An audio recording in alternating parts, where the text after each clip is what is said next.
Welcome to the episode 11 of Mahabharata reading challenge. And like always, we are going to start with the prayers. Shri Guru Charan Saroj Raj, Nijman Mukur Sudhar, Parnau Raghuvar, Bimal Jasu, जो दायकु फलचार बुद्धिहीन तनु जानी के सुमिरो पवन कुमार बल बुद्धि विद्या देहु मोहि हरहु कलेस विकार निश्चय प्रेम प्रतीत ते विनय करु सम्मान तेहि के कारज सकल शुभ सिद्ध करे हनुमान। जय हनुमंत संत हितकारी, सुन लीजिए प्रभु अर्ज हमारी। जन के काज विलंब न कीजिए, आतुर दौर महासुख दीजिए। आंखें देखे मोन मुख, सहा कहा नहीं जाए। लेख विधाता का लिखा, कौन किसे समझाए। कौन किसे समझाए। वचन दिया सोचा नहीं, होगा क्या परिणाम। सोच समझ कर कीजिए जीवन में हर काम। जीवन को समझा रहा जिया हुआ इतिहास। जब तक तन में श्वास है तब तक मन में आस, तब तक मन में आस। आस कह रही श्वास से धीरज धरना सीख। मांगे बिन मोती मिले, मांगे मिले न भीख, मांगे मिले न भीख। है कथा संग्राम की, विश्व के कल्याण की। धर्म अधर्म आदि अनंत, सत्य असत्य कलेश कलंक। स्वार्थ की कथा परमार्थ की, शक्ति है भक्ति है जन्मों की मुक्ति है। जीवन का ये संपूर्ण सार है। युग युग से कण कण में, सृष्टि के दर्पण में। वेदों की कथा अपार है, धर्मों की गाथा है। देवों की भाषा है, सदियों के इतिहास का प्रमाण है। कृष्णा की महिमा है, गीता की गरिमा है। ग्रंथों का ग्रंथ ये महान है। महाभारत महाभारत महाभारत। सुख करता दुख हरता, वार्ता विघ्नाची हो वार्ता विघ्नाची। नुरवी पुरवी प्रेम कृपाया जायाची। सर्वांगी सुंदर उतिशेंदुराची हो उतिशेंदुराची। काठी जाल के मल माल मुक्ता फलहांची। जय देव जय मंगल मूर्ति। जय देव जय मंगल मूर्ति। दर्शन मात्रे मनोकामना पूर्ति। जय देव जय मंगल मूर्ति। हो श्री मंगल मूर्ति दर्शन मात्रे मन कामना पूर्ति। जय देव जय मंगल मूर्ति। Think him as Vishnu while taking medicine, as Janardhan while eating food, as Padmanabha while in bed, as Prajapati at the time of marriage, as Chakradhara while engaged in war, as Trivikrama while on travel, as Narayana on deathbed, as Sridhara while meeting with the beloved, as Govinda while tossing with bad dreams, as Madhusudan while in troubles, as Narsimha while in the forest, as Jalasayana while fire is ravaging, as Varaha while struggling in water, as Raghunandan while lost in a mountain, as Vamana while on the move, and as Madhav while doing everything। यह तो प्रेम की बात है उदो, बंदगी तेरे बस की नहीं है। यहाँ सर दे के होती है सौदे, आशिकी इतनी सस्ती नहीं है। प्रेम वालों ने कब वक्त पूछा, उनकी पूजा में सुन ले उदो। यहाँ दम दम में होती है पूजा, सर झुकाने की फुर्सत नहीं है। जो असल में है मस्ती में डूबे, उन्हें क्या परवाह ज़िंदगी की। जो उतरती है चढ़ती है मस्ती, वो हकीकत में मस्ती नहीं है। जिसकी नज़रों में शाम प्यारे, वो तो रहते हैं जग से न्यारे। जिसकी नज़रों में मोहन समाए, वो नज़रें फिर तरसती नहीं है। कर्पूर गौरम करुणा अवतारम, संसार सारम भुजगेंद्रहारम। सदा वसंतम हृदय रविंदे, भवम Bhavani सहितम Namami. I bow to Bhavani as well as to Lord Shiva, who is white as camphor, who is compassion incarnate, who is the essence of the world, who wears a garland of large snake, and who always dwells in lotus like hearts of his devotees.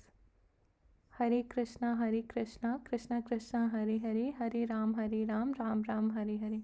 Hare Krishna Krishna Krishna Hare Hare, Hare Ram Ram Ram Hare Hare। Hare Krishna Krishna Krishna Hare Hare, Hare Ram Ram Ram Hare Hare। Hare Krishna Krishna Krishna Hare Hare, Hare Ram Ram Ram Hare Hare। जब याद तुम्हारी आती है मैं तेरे दर पर आता हूँ। अपने सुख दुख को हे ठाकुर मैं रो रो कर मैं तुम्हें सुनाता हूँ। जब याद तुम्हारी आती है, तुम मेरे हो मैं तेरा हूँ, बस और नहीं कुछ याद मुझे। ये ध्यान सदा मेरे मन में रहे, ये विनय सुनाने में आता हूँ।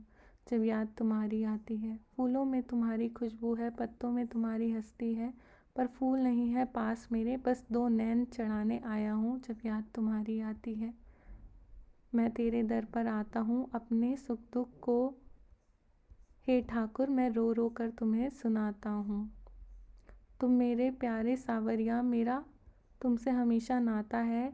नहीं और मेरी कोई सुनता है, मैं तुम्हें सुनाने आया हूँ। जब याद तुम्हारी आती है मैं तेरे दर पर आता हूँ। अपने सुख दुख को हे ठाकुर मैं रो रो कर तुम्हें सुनाता हूँ। जब याद तुम्हारी आती है मैं तेरे दर पर आता हूँ। अपने सुख दुख को हे ठाकुर मैं रो रो कर तुम्हें सुनाता हूँ। So on day 11 we have invoked a bhajan for Thakur ji.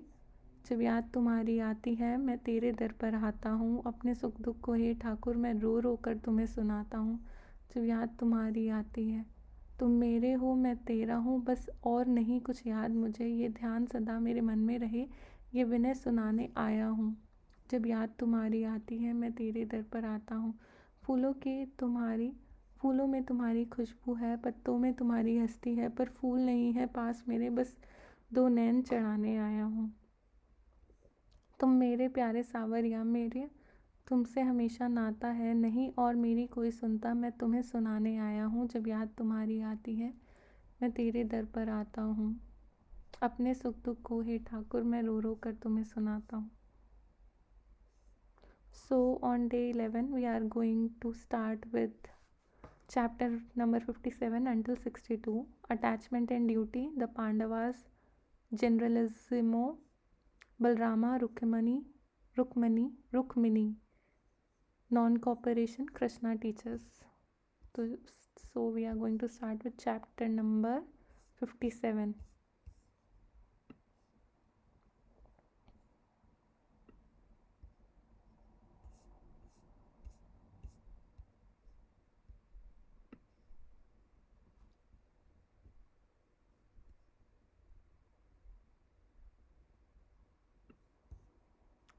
Okay, 57.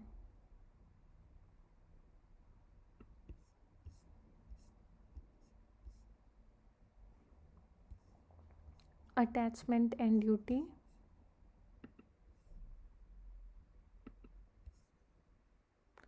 Any ray of hope that might have been of a peaceful settlement when Krishna went to Hastinapur was extinguished when he returned and narrated what happened. Kunti was overwhelmed with grief when she learned that it was to be a war to the death. How can I, reflected Kunti, give my thoughts tongue and say to my sons, bear the insult, let us not ask for any territory and let us avoid war? How can my son accept what is contrary to Kshatriya tradition? At the same time, she thought what can be gained by mutual killings in the war and what happiness attained after the destruction of race. How shall I face this dilemma? Thus was she tormented by the prospect of wholesale destruction on the one hand and claims of Kshatriya honor on the other. How can my sons defeat the mighty three combined, Bhishma, Drona, and Karna? They are warriors who have never yet met defeat. When I think of them, my mind trembles. I do not worry about the others. These three are the only people in the Kaurava army capable of fighting the Pandavas with any hope of slaying them. Of these, Dronacharya might refrain from killing my children from either love or unwillingness to meet one's own disciples in battle. The grandsire will certainly not want to kill them, but Karna is the Pandavas' chief enemy. He is anxious to please Duryodhan by killing my sons. Karna is a great man at arms. As I think of him engaged in battle against my other sons, my heart is consumed with agony like a fagot in the fire. Now it is the time for me to seek Karna out and tell him the truth about his birth, on knowing which he is bound to abandon Duryodhan's cause. Tormented by these anxious thoughts about her children, Kunti went to the banks of Ganga where Karna usually offered his daily prayer. Karna was there at his devotion facing east, and with uplifted hand he was in a deep meditation. Kunti quietly stood behind him and waited. Karna was in meditation and was unmindful of everything until he felt the hot rays of the sun on his back. His prayers over, Karna looked back to find Kunti standing behind him and holding the hem of his Okay, so basically, Kunti was tormented by those anxious thoughts, and she went to the bank of the Gangas where Karna usually offered his daily prayer. So Kunti wanted to meet Karna. Karna was there at his devotion, facing east, and with uplifted hand, he was in a deep meditation. Kunti quietly stood behind him and waited. Karna was in meditation and was unmindful of everything until he felt the hot rays of sun on his back. His prayers over, Karna looked back to find Kunti standing behind him and holding the hem of his upper garment over her head to shield it from the burning sun. That Pandu's queen and the mother of the Pandavas prince should be there waiting patiently for him to finish his prayer filled him with great confusion and amazement. The son of Radha and the chariot driver Adhiratha bows to you. I am at your service. What can I do for you, O queen? Asked Karna according to the established form of respectful address. Karna said Kunti Devi, you are not Radha's son, nor is the charioteer your father. Do not think that you are a man of chariot driver's caste. You are Surya's son, born out of the womb of Pritha of royal blood, otherwise known as Kunti. May good fortune attend you. So basically, she's telling that you are my son. She then narrated the story of his birth. You who were born with full armor and golden earrings, said Kunti, not knowing that the Pandavas are your brother, have joined Duryodhan and have come to hate them. To live in the dependence on Dhritarashtra's son does not befit you. Join Arjuna and be one of the king of the realm. May you and Arjun put down the wicked. The whole world will be at your feet. Your fame will reach far and wide like that of the brothers. Balrama and Krishna, surrounded by your five brothers, your effulgence will be like that of Brahma among the gods. In perplexing situation, one must do what gives satisfaction to the loving parents. This is the highest dharma according to our scriptures. In confusing situation, one must do what gives satisfaction to loving parents. That is the highest dharma according to our scriptures. When his mother spoke thus to him at the end of his devotion to the sun, Karna felt a sign in his heart that the sun god endorsed Kunti's request. When his mother spoke thus to him at the end of his devotion to the sun, Karna felt a sign in his heart that the sun god endorsed Kunti's request. But he checked himself and took it to the mean that the sun god was testing his loyalty and strength of mind. He should not be found wanting. He should not be found wanting. With an effort of the will, he controlled alike the temptation of self interest and prompting of natural affection. He said sadly but firmly, what you have said, dear mother, is contrary to dharma. If I swerve from path of duty, I shall have done myself much more hurt than any that an enemy might inflict on me in that battlefield. You deprived me of all that was my birthright as a Kshatriya when you threw me, a helpless baby, into the river, and now you talk to me of my duties as a Kshatriya. You denied me the motherly love which blesses all life, and now thinking of your other children's good, you tell me the story. If I now join the Pandavas, will not the world proclaim that I have done so out of fear? I have eaten the salt of the Dhritarashtra's sons, won their confidence as their champion, and enjoyed all the consideration and kindness they showed me. And now you want me, when the battle is about to be joined, to be untrue to my salt and go over the Pandavas. The sons of Dhritarashtra look on me as the ark which will enable them to cross the deluge. of war. I have myself urged them into this war. How can I now desert them? Could there be a blacker trickery and baser ingratitude? What in life or beyond it would be worth a price like that? Mother dear, I must discharge my debt. I with life if necessary, otherwise I shall be no better than a common thief purloining my food all these years. I shall surely use all my followers against your sons in this coming war. I cannot deceive you, please forgive me. But yet, continued he, I cannot have my mother plead completely in vain, part with Arjuna to me. Either he or myself must die in the war. I will not kill your other sons, whatever they may do unto me. Mother of warrior sons, you will still have 5 sons. Either I or Arjun will survive this war, and with the other 4 sons, you will still have 5. When Kunti heard her firstborn speak thus firmly, adhering to a Kshatriya code, her heart was full of tumultuous and contrary feelings, and without trusting herself to speak, she embraced him and departed in silence. Who can go against what has been ordained? She thought. He has at least offered not to harm 4 of my sons. That is enough. May God bless him. And she returned home.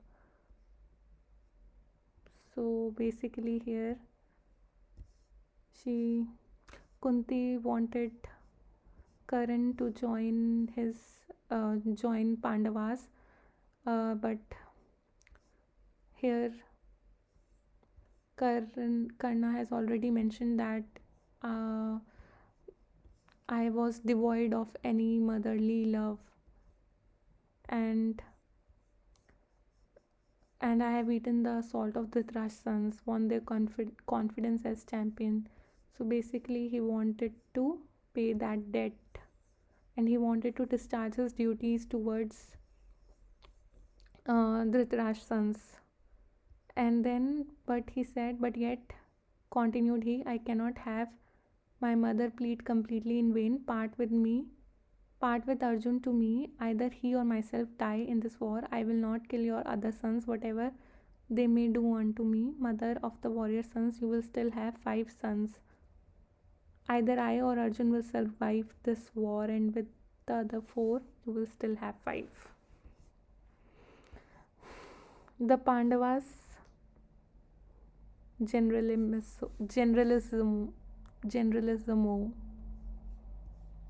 Govinda reached Uplapya and told the Pandavas what had happened in Hastinapur. I spoke urging what was right and what was good, what was also good for them, but it was all in the vain. This is now no way out except the fourth, that is the last alternative of the war. The foolish Duryodhan would not listen to the advice tendered to him by the elders in the assembly. We must now prepare for the war without delay. Kurukshetra is waiting for the Holocaust. There is no longer any hope of peace, said Yudhishthir, addressing his brothers, and issued orders for marshalling their forces in the battle array.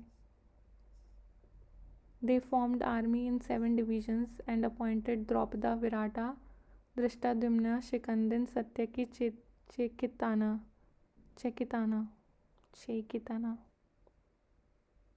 Bhimasena at the head of each division. Then considered who should be appointed generalismo. Addressing Sahadeva, Yudhishthir said, we should select one of these 7 to be supreme commander. He should be one capable of successfully facing the great Bhishma who can burn enemies to ashes. He should be one who knows how to dispose his forces as circumstances require from time to time. What do you think is most fitted for this responsibility? In the olden days, it was the practice to ascertain the views of younger people first before consulting elders. This instilled enthusiasm and self-confidence in the younger folk. If the elders were consulted first, it would not be possible for others to speak with freedom, and even honest difference of opinion might savor of disrespect. Let us take as our supreme commander the king of Virata, who helped us when we lived in the disguise and with whose support we now demand our share of kingdom, replied Saideva. It seemed to me best to make Draupada the generalissimo. For in the point of the age of wisdom, courage, birth, and strength, he is the supreme, said Nakula. Draupada, the father of Draupadi, has learnt archery from Bharadwaja and for long has for long been waiting for an encounter with Drona. He is much respected by all kings and is supporting us as if we were his own sons. Lead he should lead our army against Drona and Bhishma. Dharamputra then asked Dhananjaya for his opinion. I think Drishtadyumna should be our chief in the battle. The hero who has his senses under control and who has been born to bring about Drona's end. Drishtadyumna alone can withstand the arrows of Bhishma, whose skills in archery made even the great Parshurama hold back. He is the only man fitted to be our commander. I can think of no one else, replied Arjuna. Bhimsena said, O king, what Arjun says is true about the rishis and elders have said that Shikandin has come into the world to kill Bhishma. My inclination would be to give the command to Shikandin, whose radiant face is like that of Parshurama. I do not think anyone else can defeat Bhishma. Yudhishthira finally asked Keshava for his opinion. Keshava. For his opinion, the warriors mentioned are each one of them worthy of selection, said Krishna. Any one of them would fill the Kauravas with fear. All things considered, I would endorse Arjun's choice. Anoint Drishtadyumna, therefore, as your supreme commander. Accordingly, Drishtadyumna, Draupada's illustrious son, who led Draupadi at the Swayamvar and gave her away to Arjun, who for 13 long years was brooding over the insult that his sister had to suffer in Duryodhana's court, and who was waiting for an opportunity to avenge the wrong, was anointed supreme commander of the Pandavas' army. The lion roar of warriors, the blowing of conchs and shells, and the trumpeting of the elephants rent the air. With warlike cheers which made the sky ring, the Pandavas' army entered Kurukshetra in martial array. Balrama, the illustrious brother of Krishna, visited the Pandavas in their encampment. As Halyuda, clad in blue silk, entered majestically like a lion, Yudhishthira, Krishna, and others gave broad-shouldered warrior a glad welcome. Bowing to Draupada's and Virata, the visitor seated himself beside Dharmputra. I have come to Kurukshetra, said he, learning that the descendants of Bharata have let themselves be overwhelmed by greed, anger, and hatred, and that the peace talks have broken down and that the war has been declared. Overcome by emotion, he pushed for a while and then continued. Dharamputra, dreadful destruction is ahead. The earth is a bloody morass strewn with mangled bodies. It is an evil destiny that has maddened the Kshatriya world to foregather here to meet its doom.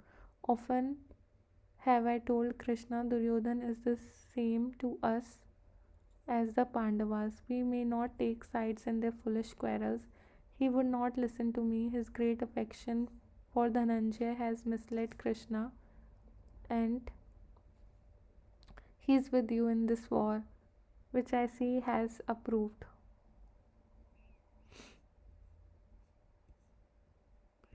So basically, here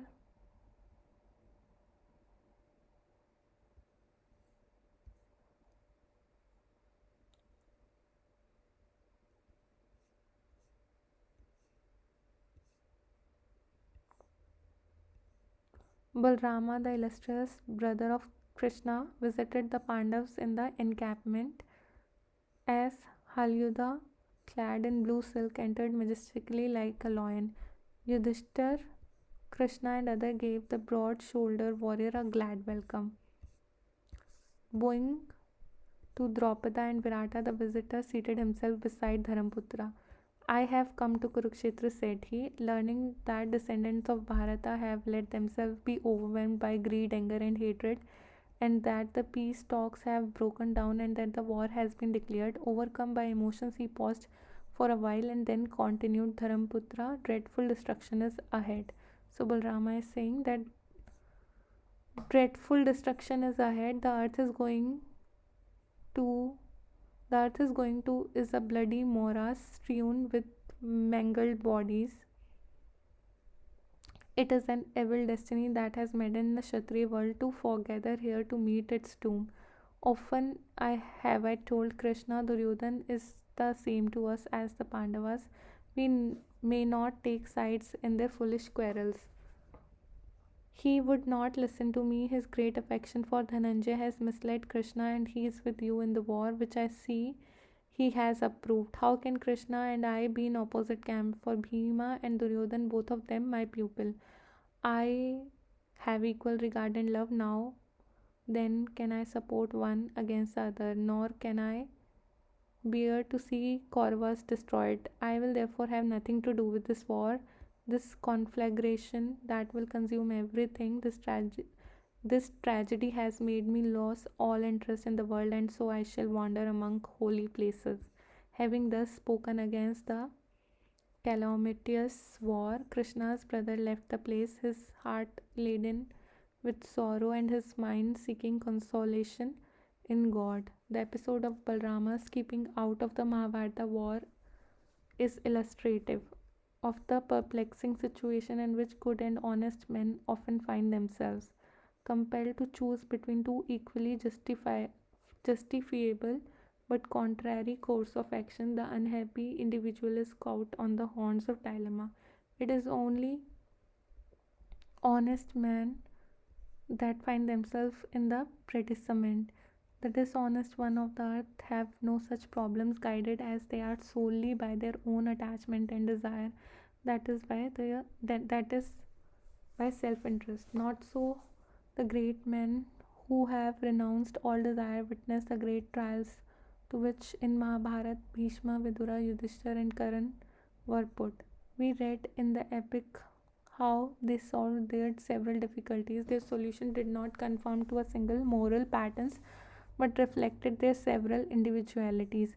The conduct of each was the reaction of his personality and character to the impact of circumstances. Modern critics and expositors sometimes forget this underlying basic factor and seek to weigh all in the same scale, which is quite wrong. We may profit by the way in which the Ramayana, Dashrata, Kumbhakaran, Maricha, Bharata, and Lakshmana reacted to the difficulties which each of them was faced. Likewise, Balrama's neutrality in the Mahabharata war has a lesson. Only two princes kept out of that war. One was Balrama and the other was Rukma, the ruler of Bhoj Kata. The story of Rukma, whose younger sister Rukmini married Krishna, is told in next chapter. So there were two kings who were neutral in the war. Princes who were neutral. One was Balrama and other was Rukma. Bhishmaka, the king of Vidarbha, had 5 sons and only one daughter, Rukmini, a princess of matchless beauty, charm, and strength of character. Having heard of Krishna and his renown, she wished to be united to him in wedlock, and the desire daily grew in intensity. Her relative approved the ideas, all except her eldest brother, Rukma. The higher apartment the here apparent between whom and Krishna there was no love lost. Rukma asked his father not to give Rukmini in marriage to the ruler of Dwarka but to marry her instead to Sisupala, the king of Shedi. The king being old, Rukmas became the dominant voice, and it looked as though Rukmini would be compelled to marry Sisupala. Rukmini, whose heart was wholly Krishna's because she was Lakshmi incarnate, was disconsolate. She feared that her father would be helpless against her domineering brother and would not be able to prevent the unhappy marriage. Mustering all her strength of mind, Rukmini resolved somehow to find a way out of her predicament. She took counsel with a Brahmana, whom, abandoning all maidenly reserve, she sent as her emissary to Krishna, charging him to explain matters to her beloved and sue for help. The Brahmana accordingly went to Dwarka and conveyed to Krishna Rukmani's sad plight and her entreaty, and handed to him the letter Rukmani had sent through him. The letter ran as follows: My heart has already accepted you as a lord and master. I charge you therefore to come and secure me before Sisupala carries me off by force. The matter cannot brook any delay, so you must be here tomorrow. Sisupala's force as well as Jarasanda's will oppose you and will have to be overcome before you can have me. May you be the triumphant hero and capture me. My brother has decided to marry me to Sisupala, and as a part of the wedding ceremonies, I am going to the temple along with my retinue to offer worship to Parvati. That would be the best time for you to come and rescue me. If you do not turn up, I will put an end to my life so that I may at least join you in my next birth. Krishna read this and immediately mounted his chariot at the king's behest. Kundinapur, the capital of Vidarbha, was most gorgeously decorated, and preparation for the wedding of princess with Sisupala were in full swing. So basically, she wrote a letter to Krishna that my heart has already accepted you as Lord and Master. I charge you therefore to come and secure me before Sisupala carries me out by force. The matter cannot brook any delay, so you must be here tomorrow. Sisupala force as well as Jarasanda's will oppose you and will have to you and will have to be overcome before you can have me. May you be the triumphant hero and capture me. So basically, she wants Krishna to win. My brother has decided to marry me to Sisupala, and as a part of the wedding ceremonies, I am going to the temple along with my retinue to offer worship to Parvati. That would be the best time for you to come and rescue me. If you do not turn up, I will put an end to my life so that I may at least join you in my next birth. Krishna read this and immediately mounted his chariot at the king's behest. Kundinapur, the capital of Vidarbha, was most gorgeously decorated, and preparation for the wedding of the princess with Sisupala were in full swing. The bridegroom elect and his associates, all sworn enemies of Krishna, had already assembled in the capital. Balrama came to the know of Krishna's sudden and secret departure all by himself, guessing that it must be about the daughter of the king of Vidarbha, and anxious lest Krishna should be hemmed in alone by mortal enemies thirsting for his blood. He hurriedly assembled a great force and marched on to Kundinapur. Leaving her apartment, Rukmani, accompanied by her retinue, went in procession to the temple where divine service was held. O Devi, implored Rukmini, praying for her intercession, I prostrate myself before thee, who knowest my devotion. Grant that Krishna may espouse me. Stepping out of the temple, Rukmini sighted Krishna's chariot and ran straight as a needle to the attracting magnet. She fled to him and got into his chariot, and Krishna drove off with her to the bewilderment of all around. The servants ran to Rukma, the heir apparent, and related to what had happened. I will not return without killing Janardhan, swore Rukma, and went in the pursuit of Krishna with a large force. But meanwhile, Balrama had arrived with his army, and a great battle ensued between the two opposing forces, in which the enemy was utterly routed. Balrama and Krishna returned home in triumph, while Rukmani's wedding with Krishna was celebrated with customary rites. The defeated Rukma was ashamed to return to Kandinapur and built at the very site of the battle between Krishna and himself a new city. The defeated Rukma was ashamed to return to Kundinapur and built at the very site of the battle between Krishna and himself a new city, Bhojkata, over which he ruled. Hearing of the Kurukshetra battle, Rukma arrived there with a huge force, thinking that he could thereby win the friendship of Vasudeva. He offered help to Pandavas. O Pandav, said he, addressing Dhananjay, the enemy forces are very large. I have come to help you. Give me the word, and I shall attack whichever sector of the enemy's formation you would like me to. I have the strength to attack Drona, Kripa, or even Bhishma. I shall bring you victory. Only let me know your wish. Turning to Vasudeva, Dhananjay laughed. O ruler of Bhojkata, Bhujakta.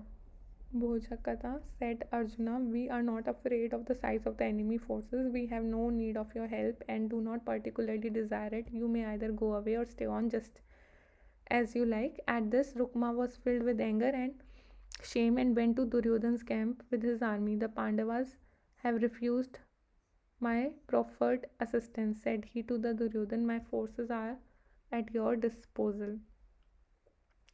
It is not after the Pandavas rejected your assistance that you have come here, exclaimed Duryodhan, and added, I am not in such dire need yet as to welcome their leavings. Rukma, thus put to disgrace by both sides, returned to his kingdom without taking part in the battle. Neutrality in war may be of the several kinds. It may arise from conscientious objection to war, or it may be due to mere conceit and self interest. Yet others may keep aloof through cowardice or sheer inertia. Balrama was neutral in the Mahabharat war because of his love of peace. Rukma, on the other hand, abstained as a result of his conceit. So Balrama was neutral in Mahabharata war because of his love of the peace, and Rukma, on the other hand, abstained as a result of his conceit. Instead of acting according to dharma, he thought of personal glory. Neither side would have him. So instead of acting according to dharma, he thought of personal glory, and neither side would have him. Non-cooperation. It was the day before the commencement of the great battle. The grandsire, now the Kaurava generalissimo, was with the Duryodhan, seeking to inspire him with his own heroic spirit and cheerfulness. Bhishma spoke of the strength. So now, the Bhishma is now the generalissimo of Duryodhan.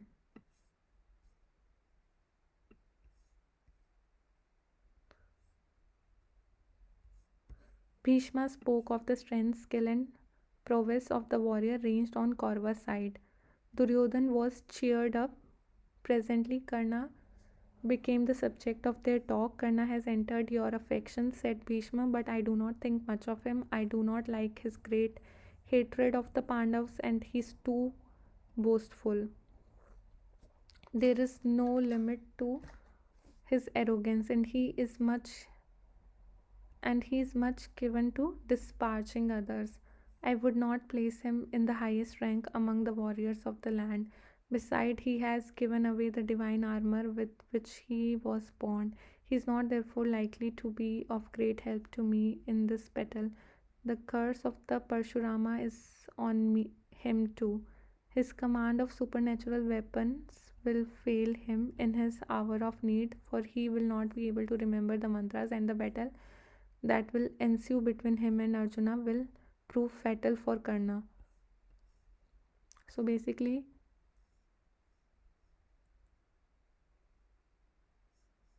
Karna became the subject of talk. So Karna has earned your affection, said Bhishma, but I do not think much of him. I do not like this great hatred of the Pandavas, and he's too boastful.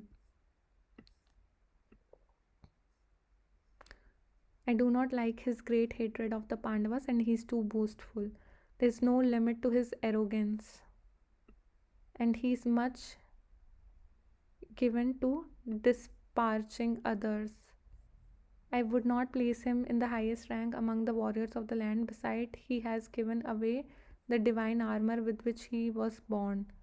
He is not therefore likely to be of great help to me in this battle. The curse of Parshurama is on him too.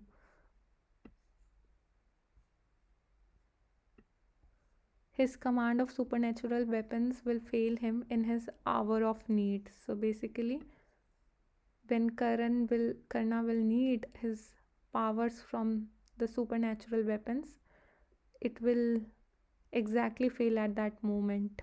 That was the curse given by Parshurama.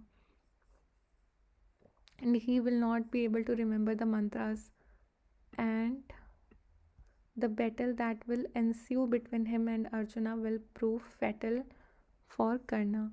Thus spoke Bhishma without mincing matters, and this was exceedingly unpalatable to Duryodhan and Karna. To make matter worse, Drona agreed with the grandsire and said, Karna is full of pride and overconfidence, which will cause him to be neglectful of the finer points of strategy, and through carelessness he shall suffer defeat. Enraged by these harsh words, Karna turned to the grandsire with flaming eyes. You, sir, said he, have always slighted me through mere dislike and envy, and have never neglected an opportunity of humiliating me. Though I gave you no reason, I bore all your taunts and thirst for the sake of Duryodhan. You have said that I would not be of much help in the impending war. Let me tell you my settled conviction. It is you, not I, who will fail the Kauravas. Why hide your real feelings? The fact of the matter is that you have no genuine affection for Duryodhan, but he does not know it. Hating me, you seek to come between me and Duryodhan, the poison his mind against me, and in furtherance of your wicked design, you have been belittling my strength and running me down. You have stooped to behavior unworthy of Kshatriya. Age alone does not confer a title to honor and respect among warriors, but prowess does. Desist from poisoning our relations. Turning then to Duryodhan, Karna said, Illustrious warrior, think well and look to your own good. Do not place too great a resilience on the grandsire. He is trying to sow dissension in our ranks. His appraisement of me will injure your cause. By running me down, he seeks to dampen my enthusiasm. He has become senile and his time is up. His arrogance does not let him have regard for anyone else. Age must be respected and experience is useful, but as the Shastras warn us there is a point when age becomes senility and ripeness falls into rottenness and decay. You have made Bhishma your generalissimo, who will, I have no doubt, earn same fame from the heroic deeds of others, but I will not bear arms while he is in command. Only after he has fallen will I do so. So basically, here, when Bhishma tried to tell Duryodhan that there is a curse from Parshurama on Karna, that his command of supernatural weapons will fail him in his hour of need and he will not be able to remember the mantras. Then on and he responded with pride and full of overconfidence, and which caused him to be neglectful of the finer points of strategy, and through carelessness he will suffer defeat. That was being told by Drona, that Karna is full of pride and overconfidence. Enraged by these harsh words, Karna turned to grandsire with flaming eyes. You, sir, had he always, said he, have always slighted me through mere dislike and envy, have ever and envy and have never neglected an opportunity to humiliating me, though I gave you no reason. I bore all your taunts and thrusts for the sake of Duryodhan. You have said that I would not be of much help in the impending war. Let me tell you my settled conviction, it is you, not I, who will fail the Kauravas. Why hide your real feelings? The fact that so he's trying to, defend himself, but very rudely. Yeah. By Let me tell you my settled conviction. It is you, not I, who will fail the Kauravas. Why hide your real feelings? The fact of the matter is that you have no genuine affection for Duryodhan, but he doesn't know it. Hating me, you seek to come between me and Duryodhan and poison his mind against me. And in furtherance of your wicked design, you have been belittling my strength and running me down. You have stooped to behavior unworthy of Kshatriya. Age alone does not confer a title to honor and respecting among warriors, but prowess does. Desist from poisoning our relation. Turning then to Duryodhan, Karan said, illustrious warrior. So Karna said to Duryodhan, that was for Bhishma, and now he's saying to uh, Duryodhan that illustrious warrior, think well and look to your own good. Do not place too great a reliance on the grandsire. He is trying to sow dissension in our ranks. His appraisement of me will injure your cause. By running me down, he seeks to dampen my enthusiasm. He has become senile and his time is up. His arrogance does not let him have regard for anyone else. Age must be respected and experience is useful, but as the Shastras warn us, there is a point when age becomes senility and ripeness fall into rottenness and decay. You have made Bhishma your generalissimo, who will, I have no doubt, earn some fame from the heroic deeds of others, but I will not bear arms while he is in command. Only after he has fallen will I do so. The arrogant man is never conscious of his own arrogance.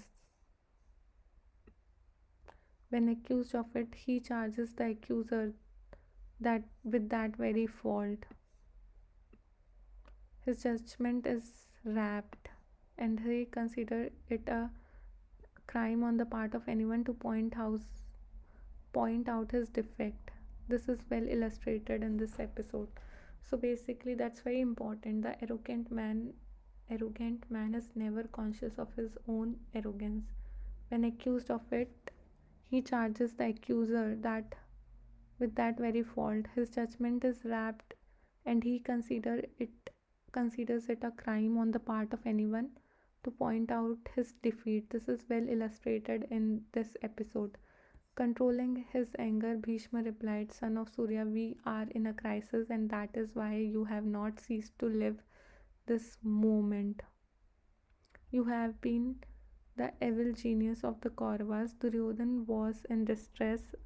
Son of Ganga, I need the help of you. Both, he said, you will both do deeds of great heroism, I have no doubt. At the break of dawn, the battles join. Let there be no fighting among friends with the foe and full force before us. So basically, of course, Bhishma was also angry on him, but he said, Son of Surya, we are in crisis, and that is why you have not ceased to live this moment. You have been the evil genius of the Kauravas. Duryodhan was in distress. Son of Ganga, I need the help of you both, he said. You will both do deeds of great heroism, I have no doubt. So basically Duryodhan is stressful now because both of them are like important for him, and they both have great heroism, I have no doubt, he said.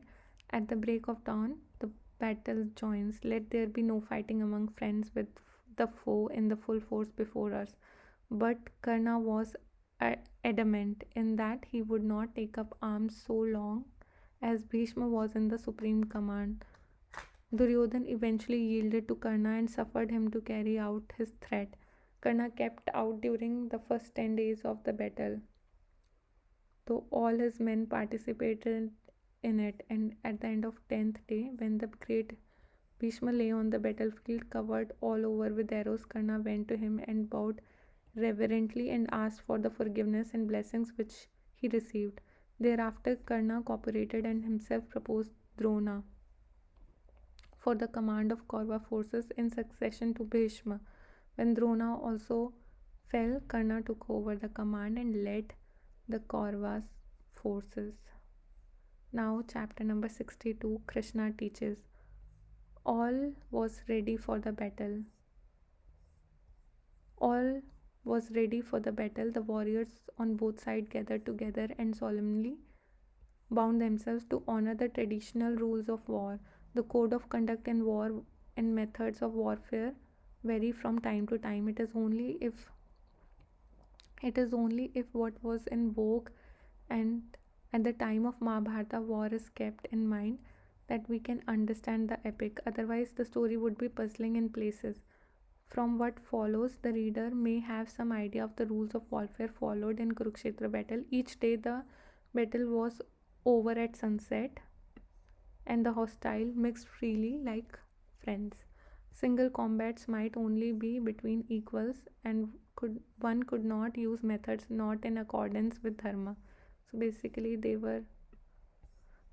wanted to use the dharma, like fight according to what is established rules in dharma.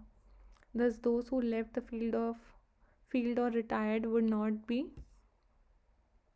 attacked. A horseman could attack only a horseman, not one on foot. Likewise, charioteer, elephant troops, and infantrymen could engage themselves in battle only with their opposite numbers in the enemy ranks.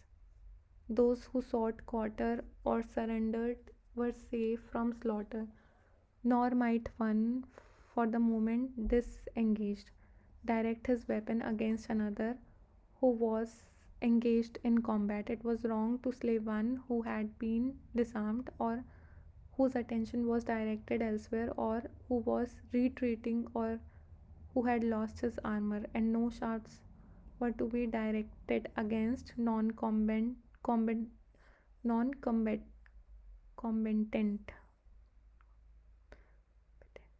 non-combatant attendants, or those engaged in blowing conchs or beating drums. These were the rules that Kauravas and Pandavas solemnly declared they would follow. The passage of time has witnessed many changes in men's ideas of right and wrong. Nothing is exempt from attack in modern warfare. Not only are munitions made the target of attack, but dumb animals such as horses, camel, mules, and medical stores non-combatants of all ages are destroyed without compunction. Sometimes the established conventions went overboard even in Mahabharata war. We see clearly in the story that occasional transgressions took place for one reason or another, but on the whole, the accepted rules of honorable and human war were observed by both sides in Kurukshetra battle, and the occasional violations were looked upon as wrong and shameful. Addressing the prince under the command, Bhishma said, Heroes, yours is a glorious opportunity. Before you are the gates of heaven wide open. The joy of living with Indra and Brahma awaits you. Pursue the path of your ancestors and follow the Kshatriya Dharma. Fight with joy and attain fame and greatness. A Kshatriya does not wish to die of disease or old age in his bed, but prefer to die on the battlefield. And the prince responded by ordering their trumpets to be sounded and shouted victory to the Kauravas. On the Bhishma's flag shone brightly the palm tree and 5 stars. On Ashwathama, the lion tail fluttered in the air. in Dronas.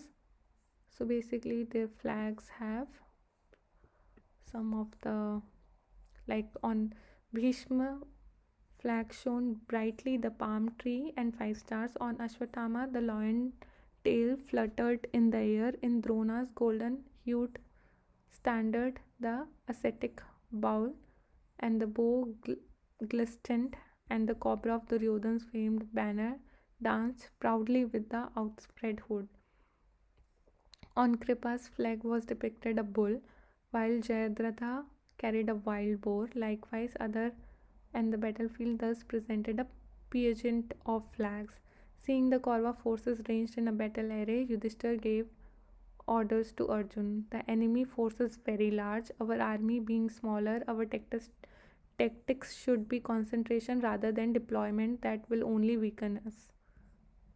So, seeing the Kaurava forces ranged in battle array, Yudhishthir gave orders to Arjun that the enemy forces is very large, our army being smaller, our tactics should be concentration rather than deployment that will only weaken us. Array our forces, therefore, in the needle formation. Now, when Arjun saw men arrayed on both sides for mutual slaughter, he was deeply agitated, and Krishna spoke to him in order to quell his agitation and remove his doubt. Now, when Arjuna saw men arrayed on both the sides for mutual slaughter, he was deeply agitated, and Krishna spoke to him in order to quell his agitation and remove his doubt. Krishna's exhortation to Arjun at this juncture in Bhagavad Gita, which is enshrined in millions of heart as the word of God. So basically, when Arjun was feeling such low, Krishna gave him the word of gods that is acknowledged as Bhagavad Gita by all, one of the supreme treasure of human literature. In gospel of devotion to duty without It's a gospel of devotion to duty without attachment or desire of reward, has shown the way of life for all men, rich or poor, learned or ignorant, who have sought for the light in dark problems of life. Okay, my dear friends, we have finished until chapter number 62. Krishna teaches. Let me see how many chapters I wanted to finish today.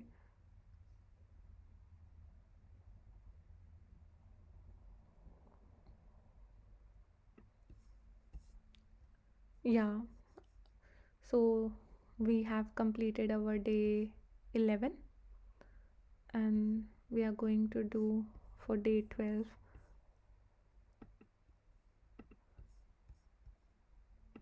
Yudhishthir seeks benediction. The first day is battle, second day is third day is fourth day, and maybe fifth day until, let's say, until here.